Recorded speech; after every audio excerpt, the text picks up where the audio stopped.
tale of homecoming, my tale, and I will tell it to you in my own words, as it was told to me by my teacher in her own words, and by her teacher in turn. There once was a young man named Quartz, from the high city of Towers. Quartz was a strong man, and the city of Towers was a city perched high up in the mountains, renowned for the wisdom of its age-old stories and the intricacy of its beautiful pottery.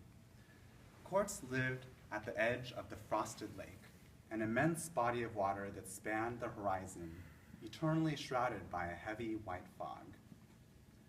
Often, Quartz would try to peer through the fog to see what lied beyond, to try to catch a glimpse of the opposite shore, but to no avail.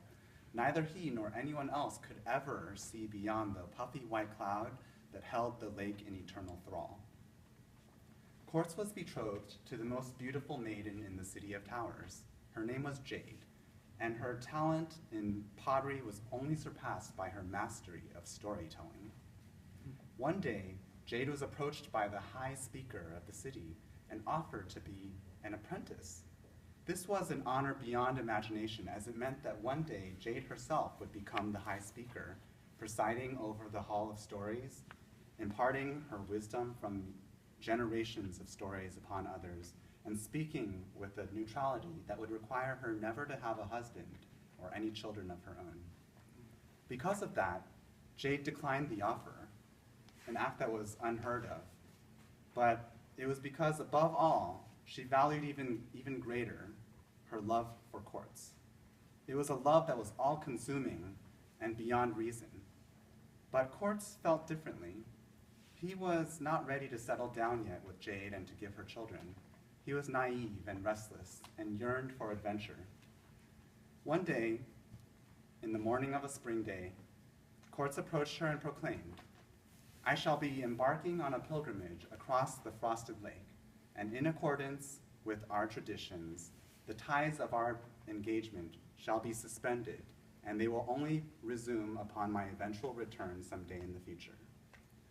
It was not uncommon for the men of the city of Towers to go on such a pilgrimage, and indeed, oftentimes, the bonds of marriage would be put on hold until their return. Hearing this, Jade was filled with grief, and tears flowed down her cheek like tiny diamonds dripping to the ground. Quartz held her close to his chest and kissed her damp cheek and gently whispered, "Do not weep, my precious Jade, for I shall return. Stay with your pottery to pass away the time while I'm gone, and wait for me." With that, Quartz left for his journey across the lake, the frosted lake, leaving Jade behind alone to wait for him. Days became weeks. Weeks became months. The summer solstice passed. The autumn leaves fell. Winter came and went.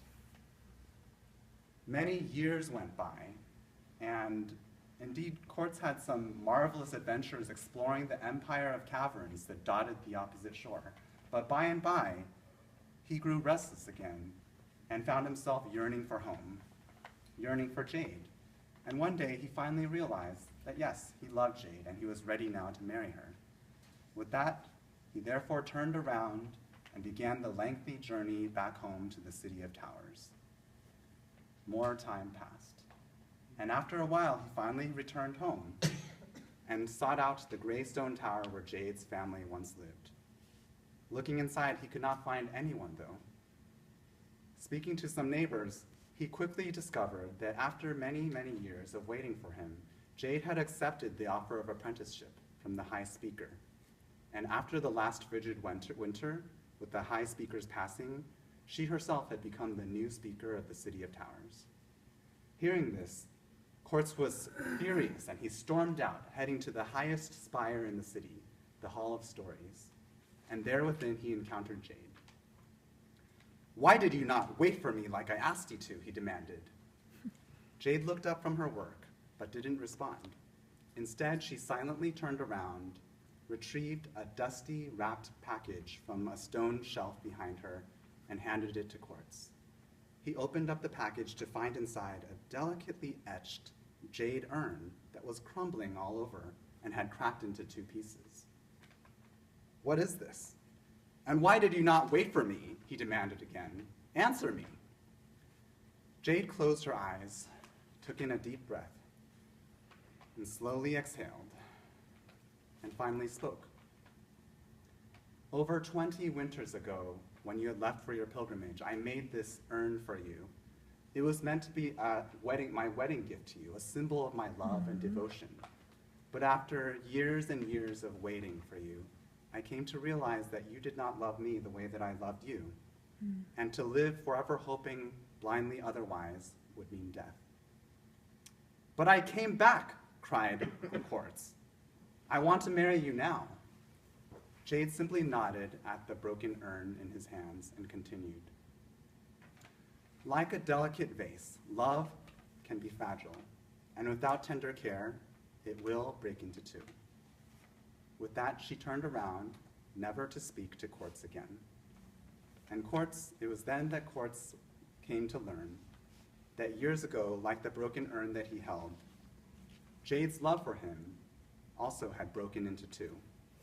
And a heart, once broken, can never be mended. This was my tale, the tale of homecoming. I told it to you in my own words, as it was told to me by my teacher, and as I will tell it to my student when the day comes.